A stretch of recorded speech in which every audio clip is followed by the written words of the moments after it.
আসসালামু আলাইকুম এভরিওয়ান। তো আপনাদের মাঝে হৃদয়ের ঠিকানা ২৬ নাম্বার পার্ট নিয়ে চলে আসলাম। তো বেশি কথা না বলে গল্প শুরু করা যাক। সময় বহমান, নদীর ঢেউয়ের মতো সময় বয়ে যায়। সময়ের সাথে সাথে একসময় মানুষের জীবনের গতিবিধিতে পরিবর্তন আসে। আজকে আপনি যে জিনিস পাওয়ার জন্য মরিয়া হয়ে উঠেছেন, কোনো কারণে সেই বিষয় নিয়ে মনে আঘাত পেলে মন থেকে আগ্রহ কমতে থাকে। সময়ের সাথে সাথে সকলের মধ্যে পরিবর্তন আসে। আজ থেকে ২-১ বছর পরে সেই জিনিসটা আর পেতে ইচ্ছে করে না। এরই মধ্যে কেটে গেছে ৫ দিন। উষা আর সাগরের জীবনের জটিলতা কমেনি। আরাফ মারিয়া জামান গত ৩ দিন আগে দেশে ফিরেছে। আবার আজকেই মারিয়া জামান চলে যাবে গাজীপুরে বাবার বাড়িতে, ছোটনের বিয়ে উপলক্ষে। সাথে লিপি বেগমও যাবেন, কিন্তু বাড়ির পুরুষ মানুষ কেউই যাবে না। সাদাফ গিয়ে বড় আম্মুদের দিয়ে আসবে। এ কারণে উষাও বাবা চাচা ভাইদের দেখাশোনা করতে থেকে যাবে। আবার সামনে এইচএসসি, এতদিন বন্ধ করার কোনো মানেই হয় না। গতকাল রাত থেকে সাগরের শরীরে জ্বর ভাব, মাথা ধরে আছে, অফিসে যেতে ইচ্ছে করছে না, শরীর দুর্বল লাগছে তার। বাবাকে বলে অফিসে যাওয়া ক্যান্সেল করেছে সে। উষাও আজকে কলেজে যায়নি, বাড়িতে থেকে বাড়ির সব কাজ করবে আজকে। ঘর গুছাবে, সাজাবে। কাজের লোক থাক সত্ত্বেও এই কাজগুলো সবসময় উষাই নিজের হাতে করে। আজকেও তার ব্যতিক্রম হয়নি। সকালে নামাজ পড়েই উষা কাজে লেগে পড়েছিল, তাই ঘর ছাড় দেওয়া গোছানো জলদিই শেষ হয়েছে। এখন এসেছে ডাইনিং ড্রয়িংটা গুছাতে। কই গো বড় আম্মু, আম্মু তোমাদের হলো? বেরোবে কখন?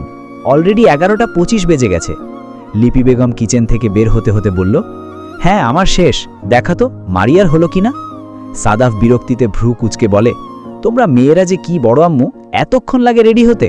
আমাকে দেখো, আমি আরো 40 মিনিট আগে রেডি হয়েছি। তোমাদেরকে সাথে না নিলে এতক্ষণে আমি গাজীপুরে থাকতাম। লিপি বেগম সাদাফের কান চেপে ধরে বলল, হ্যাঁ কতটুকু যে থাকতে তার আমরা বুঝি না। সংসার নেই তো তাই বুঝিস না। বিয়ে শাদী কর, পরে বুঝবি। বিয়ে? কে বিয়ে করবে? আমি? হ্যাঁ তুই, তোরেই বিয়ে করাবো। উষার ড্রয়িং রুমের টিভিতে গান ছেড়ে তারপর কাজ করছে। ডাইনিং রুমের সবই প্রায় গুছানো শেষ। সাদাফ উষার কাছে গিয়ে ওর মাথায় শক্ত একটা চাটি মেরে দিল। উষা নাক মুখ কুচকে তাকালো সাদাফের দিকে, তারপর দাঁতে দাঁত চেপে বলল, শয়তান, তোর হাত সারাক্ষণ চুলকায় খালি। হরে বইন, এখন কথা কম ক, আমারে টাকা দে কিছু। তোরে টাকা কেন, একটা কানা করিও দিব না আমি।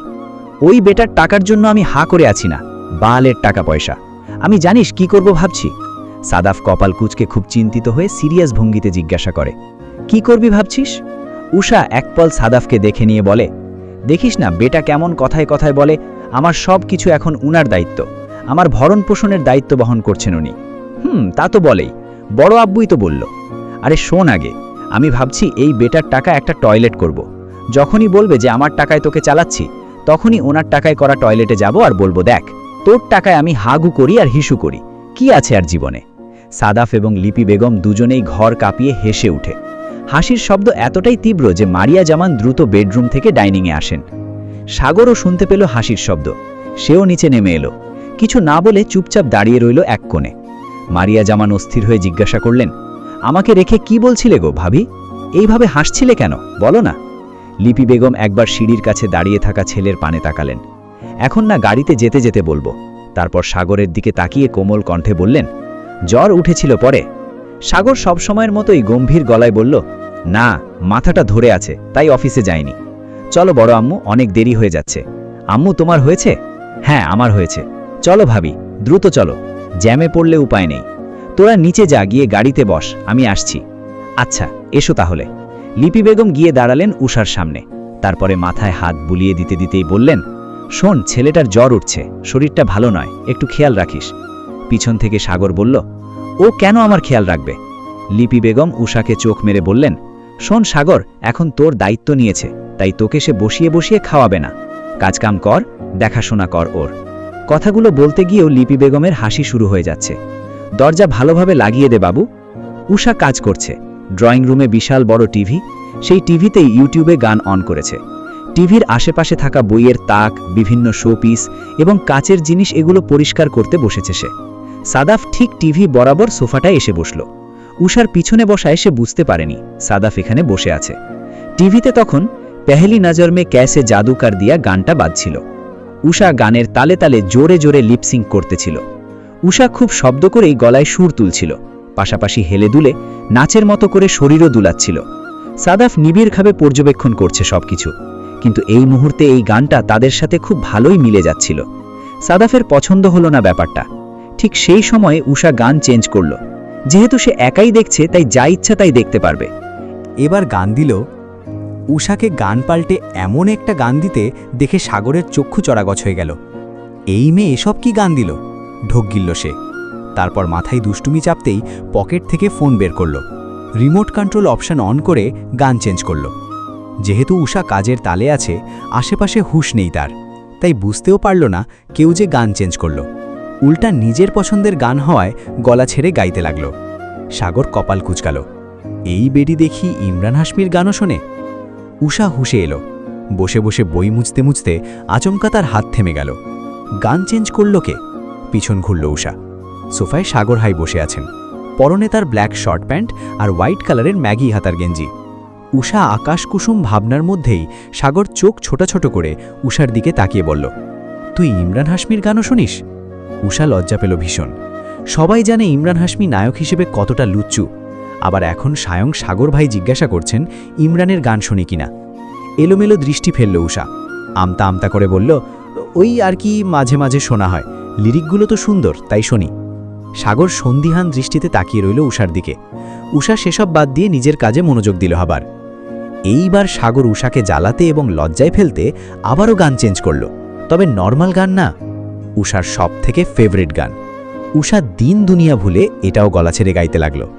সাগর ভ্রু কুচকে আছে। এই মেয়ে এসব গানও দেখে? টিভির স্ক্রিনের দৃশ্য দেখে সাগর কাশি দিয়ে উঠতেই উষা নিজের চেতন ফিরে পায়। কি গান চলছে ভেবে মাথা তুলে তাকায় টিভির দিকে। ঠিক সেই মুহূর্তটাই ছিল নায়ক নায়িকার অন্তরঙ্গ মুহূর্ত। হকচকিয়ে উঠল উষা, নাক সিটকাল। ছি, সাগর ভাই আমার সামনে এমন গান দিল, ছি ছি ছি। সাগরের দিকে তাকালো উষা। দুজনের চোখাচোখি হলো। উষার লজ্জায় গাল লাল হয়ে গেছে, কান দিয়ে ধোঁয়া বেরোচ্ছে, হৃৎপিণ্ড ছুটে চলছে অস্বাভাবিক গতিতে। কড়া গলায় সাগরকে উদ্দেশ্য করে বলল, কিসব গান দিয়েছেন এগুলো? সাগর কপাল কুচকাল। এমন ভাব নিচ্ছিস কেন? এক্ষুনি তো এই গানটাই গাইছিলি, এখন ন্যাকামি করছিস কেন? বলেই সাগর টিভির দিকে তাকালো। স্ক্রিনে চলা দৃশ্য তার ভিতরে তোলপাড় করে দিচ্ছে। সাগর তো চেয়েছিল উষাকে জব্দ করতে, অথচ সব শেষে কিনা সে নিজেই জব্দ হয়ে যাচ্ছে। শরীর ঘামছে তার, শরীর জুড়ে বয়ে বেড়াচ্ছে অন্যরকম শিহরণ। টেবিলের ওপরে রাখা ওয়াটার পটটা হাতে নিল পানি খাওয়ার জন্য। উষা তা দেখে খামচে ধরে সাগরের হাত। সাগর রাগী দৃষ্টিতে তাকালো উষার দিকে। গলা শুকিয়ে তার চৌচির হয়ে যাচ্ছে, আর এই মেয়ে পানি খেতে দিচ্ছে না। হাত ধরেছিস কেন? দেখছিস না পানি খাবো? দেখতে পাচ্ছি, কিন্তু এইটা আমার ওয়াটার পট, আর আমার ওয়াটার পট দিয়ে কারো পানি খাওয়া একদম পছন্দ নয় আমার। দয়া করে দূরে যান আর এটা রাখেন। সাগর উপহাসের দৃষ্টিতে তাকিয়ে বলল, হাঁ। উষা কিরমির করতে লাগলো। তার একটা সমস্যা আছে, সেটা হলো তার প্লেটে, গ্লাসে বা ওয়াটার পটে কারো পানি খাওয়া দেখতে পারে না সে, এবং ওর জিনিস কেউ ব্যবহার করলে দ্বিতীয়বার আর সেটা সে ইউজ করে না। এটা ভুইয়া বাড়ির সবাই জানে, শুধু সাগর ছাড়া। আমি তো এটাই নেব, আর এটা দিয়েই পানি খাবো, আর তোকেও পরবর্তীতে এটাই ব্যবহার করতে হবে। হাঁ, এইটা দিয়ে দেন, অন্যটা হলে না করতাম না। সাগর চোখ দুটো ছোট ছোট করে ফেলল। সন্দিহান দৃষ্টিতে তাকিয়ে থেকে বলল, কেন? এটা এত স্পেশাল হওয়ার কারণ কি? এটা আমাকে প্রিয়তা গিফট করেছিল, আর এটা কাস্টমাইজ করে আমার নাম লেখা আছে, দেখেন নিচে। সাগর দেখল তা। সত্যিই বলতে তার এই ওয়াটার পটটা অনেক পছন্দ হয়েছিল প্রথম দেখেই। সাগর সোফা ছেড়ে উঠে দাঁড়ালো, সামনে অগ্রসর হতে হতে বলল, এটা আমি নিয়ে যাচ্ছি, দেখি কি করতে পারিস তুই। উষা বারবার অনুরোধ করার পরেও সাগর ওয়াটার পটটা দেয়নি। শেষমেশ বলে গিয়েছে, তোর কত বড় সাহস! আমি পানি খাবার পরে তুই আর এই বোতল দিয়ে পানি খাবি না? এত সাহস তোর! বেলা গড়িয়েছে অনেকটা। উষা ওয়াটার পটের চিন্তাই শেষ। সাগর রুমে না থাকলেই গিয়ে নিয়ে আসবে সেটা। অনেকবার উকিও দিয়েছে সাগরের রুমের দরজায়, কিন্তু ফলাফল শূন্য। 4 বারের মাথায় এবার উষা গেল সাগরের কক্ষে। দরজা ঠেলে মাথা ঢুকিয়ে দেখল কেউ নেই। এদিক ওদিকে গলা উঁচু করে খুঁজতে লাগলো তার সাধের ওয়াটার পট কোথায় রেখেছে এই অসভ্য পুরুষটা। উষা গিয়ে দাঁড়ালো টেবিলের সামনে, হাত বাড়িয়ে সাগরের ফোনটা ধরতে গেল। এখানে কি করছিস? উষাকে এই মুহূর্তে এখানে দেখে এক ফোঁটাও গম্ভীর পুরুষালী কণ্ঠে পিছন ফিরে তাকাতেই আমার পিলে চমকে উঠল। সাগর ভাই! আতঙ্কিত হয়ে ভাবতেও পারছি না কি করব। উনার দিকে তাকিয়ে ভেজা শরীর আর কোমরে তোয়ালে জড়ানো দেখে আমার যেন অজ্ঞান হবার অবস্থা। এমনিতেই আকর্ষণীয় শরীরের গড়ন, ওই হালকা লোমশ বুক, হাতের মাসেল আর অ্যাডাম অ্যাপেলস আমার দুর্বলতা। ঘরে চলে যাচ্ছি। ইচ্ছে করছে ব্যাটাকে 4-5 কামড়ে খেয়ে ফেলি, কিন্তু না, তার আগে আমাকে এখান থেকে প্রাণ নিয়ে বেঁচে ফিরতে হবে। কি করব ভাবতেই মাথায় দুষ্টু বুদ্ধি চলে আসলো। কিরে, ড্যাব ড্যাব করে তাকিয়ে আছিস কেন? এখানে কেন এসেছিস? ধ্যান ভাঙল সাগর ভাইয়ের ডাকে। আমিও মুখের চড়ি চড়ি ভাব ছাড়িয়ে এক পা করে আগাতে লাগলাম আর বলতে লাগলাম, কেন, আপনার রুমে কি আসা যাবে না? আমার পায়ের আগানোতে সাগর ভাইও পিছাতে লাগলেন। কি এমন আছে আপনার রুমে? কোনো গুপ্তধনের রহস্য লুকিয়ে রেখেছেন নিজের ঘরে? হ্যাঁ, এসেছি, বেশ করেছি। আশ্চর্য, ওনার রুমে আসা যাবে না। এক কাজ করতেন, রুমের বাইরে লিফলেট টানিয়ে রাখতেন, এই রুমে আমার বউ ব্যতীত বিবাহিত বা অবিবাহিত নারীদের প্রবেশ সম্পূর্ণ নিষিদ্ধ, নিষিদ্ধ, নিষিদ্ধ। কথা শেষ করার আগেই সাগর ভাইয়ের পিঠ দেওয়ালে এসে ঠেকলে আমিও 2 হাত সাগর ভাইয়ের 2 কাঁধের সাইডে রেখে বেড়া দিয়ে দেই। হি। সাগর ভাই হতভম্ব হয়ে তাকিয়ে আছে। ভেবেছিল আমি হয়তো ভয় পাব, এমন আচরণ বা কথা যে বলবো হয়তো কল্পনাও করেনি। কিছুক্ষণ তাকিয়ে থেকে দেখলাম সাগর ভাইয়ের মুখে মুচকি মুচকি হাসির রেখা। কাহিনী কি? হাসার কি আছে? না, ব্যাটাকে আরও ভ্যাবাচাকা খাইয়ে দিতে হবে। ওইটা ভুল বললি, আমার রুমে আমার বউয়েরও জায়গা নেই। কথাটা এখন গায়ে না লাগিয়ে আবারও বললাম, এখন আর আপনি কি বলবেন? সেই তো এক কথা, যে তোকে ডিভোর্স দেব, এই করব, সেই করব, থাকবো না তোর সাথে, সংসার করব না, ব্লা ব্লা ব্লা। পারেন তো শুধু ওইটুকুই করতে। ছোপড়ি আনরোম্যান্টিক একটা। ইমরান হাশমির মতো রোম্যান্স তো করতে পারেন না, স্টুপিড। শুনেছি ছেলেরা বউ দেখলে নাকি আর হুঁশে থাকে না। আপনার কি কোনো সমস্যা আছে? আরাব ভাইয়া ঠিকই বলে, আপনাকে কলিকাতা হারবাল খাওয়াতে হবে। বউ হিসেবে সেটা আমার কর্তব্যের মধ্যে পড়ে। সাগরের মুখের এক্সপ্রেশন দেখে আমারই হাসি পাচ্ছে। হঠাৎই উনি বিরক্তিমাখা মুখে ভ্রু কুচকে ভরা গলায় বললেন, তুই কি আমার পুরুষত্বে আঙুল তুলছিস? কিছুটা ওই রকমই। উনাকে আর কিছু বলার সুযোগ না দিয়ে বলে উঠলাম, এই বদ্ধ ঘরে আপনি জানেন আমি আপনার সাথে কি করতে পারি? উনিও ভ্রু কুচকে ফটাফট বললেন, কি করতে পারিস? ওমা, এই বর আমার, এই ঘরটাও আমার, আমি তো কত কিছুই করতে পারি। কিছুক্ষণ চুপ থেকে আমার ভাবভঙ্গি অসহায় করে বানিকে তাকিয়ে বললাম, হাসমিতই কিসি খেতে পারবো, এর বেশি তো আমি কিছু জানি না, পারিও না। আবার ওনার মুখের দিকে তাকিয়ে বললাম, জানেন আমার বিয়াত্তা বান্ধবীরা, ক্লাসমেটরা কি বলে? যেদিন থেকে ওরা জেনেছে আমি বিবাহিত, সেদিন থেকেই আমাকে ইঙ্গিতে নানান কথা বলে। একদিন জানতে চাইলাম, যা বললি এটার মানে কি? সে বলল, কেন, তোর বর তোকে রাতে শেখায় না? এসব আমি কেন শিখাবো? তোর বর শিখাবে এসব। আমি বললাম, কি এমন জিনিস যে রাতেই জানতে হবে? দিনে জানলে প্রবলেম কি? আমি আবারও বললাম, ছেলেদের থেকেই যেহেতু জানতে হবে, তাহলে সাদাফের থেকে জেনে নেব। এই পর্যায়ে উনি চোখ বড় বড় করে তাকালেন, অবাক দৃষ্টিতে শুধলেন, পরে জেনেছিলি ওর থেকে? আরে না, ও আমার মুখ চেপে ধরেছিল, বলেছিল ভুলেও যেন নিজের বর ছাড়া অন্য কাউকে না বলি, তাই আর বলা হয়নি। সাগর ভাইয়ের ঠোঁট প্রসারিত হলো, আমাকে ঘায়েল করা হাসি দিল। আমি আর ওদিকে না পড়ে পালাবার চিন্তা করলাম।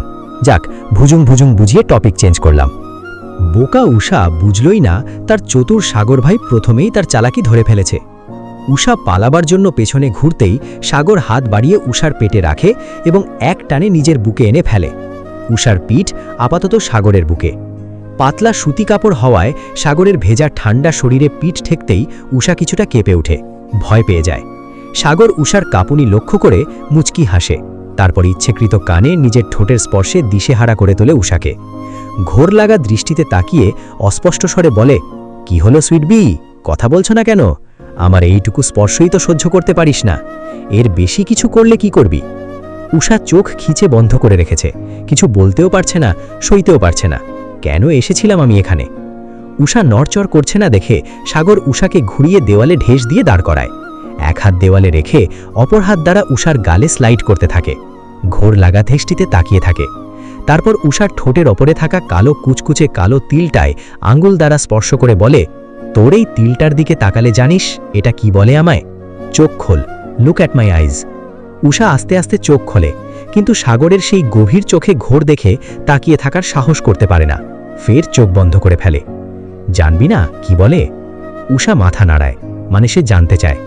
সাগর মুচকি হাসিয়ে বলে, এই তিলটা আমাকে সবসময় বলতে থাকে, তাকিয়ে কি দেখি সাদারাম, এক্ষুনি চুমু খা এখানে, এইটা তোর সিল মারা বউ, একটা কেন 1,00,000টা চুমু খাওয়ার অধিকার তোরই আছে।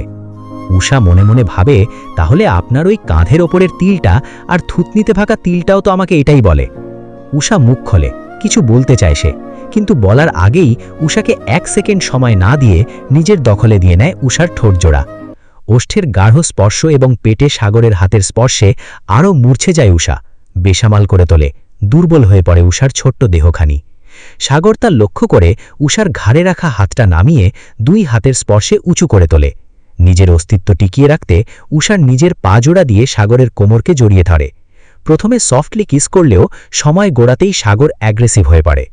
উষার দম বন্ধ হয়ে যাচ্ছে। সাগরের এমন স্পর্শ এই প্রথমবার অনুভব করছে উষা। প্রাণ ভরে নিঃশ্বাস নিতে চাইছে সে, ছাড়া পেতে চাইছে সাগরের হাত থেকে। সাগর ছেড়ে দেয় উষাকে। একবার তাকায় রক্তিম বর্ণ ধারণ করা উষার ফুরসা মুখ পানে।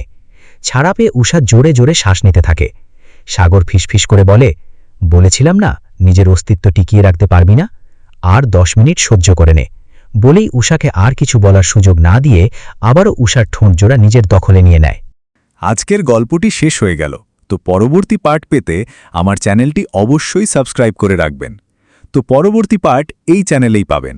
আর গল্পটি কেমন লাগলো তা অবশ্যই কমেন্ট করে জানাবেন। সবাইকে ধন্যবাদ।